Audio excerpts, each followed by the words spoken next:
नमस्कार मित्रांनो, आज मी तुमच्यासाठी एक खूप टेस्टी, हेल्दी आणि सुंदर दिसणारी आवळा जेली बनवणार आहे. ही जेली लहान मुलापासून मोठ्यापर्यंत सगळ्यांना खूप आवडते आणि व्हिटॅमिन सीने भरपूर आहे. चला तर मग आता सुरुवात करूया. आवळे मी स्वच्छ धुवून घेतले आणि ते खिसून घेतलेत. आता खिसून घेतलेले आवळे हाताने छान पिळून पातेल्यात आपण त्याचं पाणी काढून घेऊ.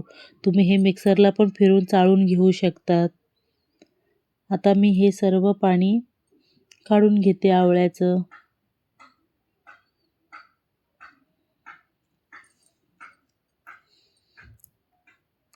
आता हिवाळा चालू आहे त्यामुळे आवळे खूप स्वस्त आहेत.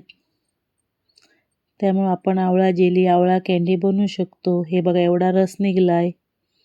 आता एका पातेल्यात हा आवळा रस टाकून घ्या. तर ह्यात थोडं पाणी टाकून परत एक फुलपात्र टाकून घ्या.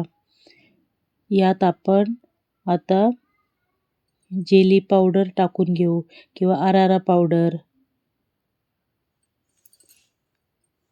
किंवा अगर अगर पावडर पण तुम्ही वापरू शकतात. ह्या तिन्हीपैकी काही पण त्याचं नाव आहे. तुम्ही या नावाने ओळखतात त्याला. तुम्ही कुठलंही नाव टाकून सर्च करून घेऊ शकतात ही पावडर किंवा दुकानातही भेटत असेल. हे बघा ही अशी जेलीसारखी होती. आता ह्या वळत्या रसात आपण टाकून घेऊ. परत गॅस चालू करून छान हलवून घ्या.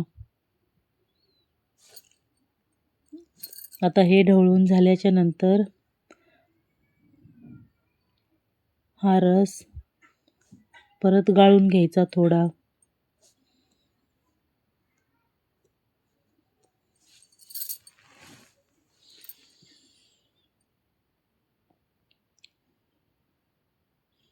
ह्यात मी एक खडा गुळाचा टाकलेला आहे, कारण आपण आता खाल्लं तर आपला घसा खवखवतो आवळा, त्याच्यामुळे थोडं गूळ टाकलाय म्हणजे टेस्टी लागतो. आता छान एकत्र केल्यावर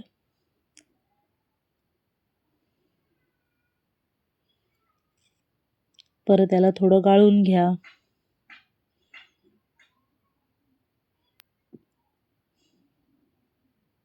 गाळून झालं, थोडं थंड होत आलं की थोडं त्यात मध टाका चवीनुसार.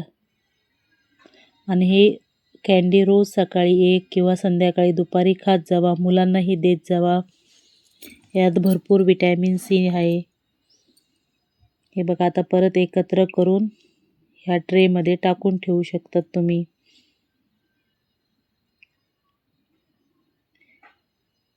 आता हे 10 मिनटं बाहेर ठेवा. थोडं गार झाल्याच्या नंतर फ्रीजमध्ये ठेवा 10 मिनटासाठी.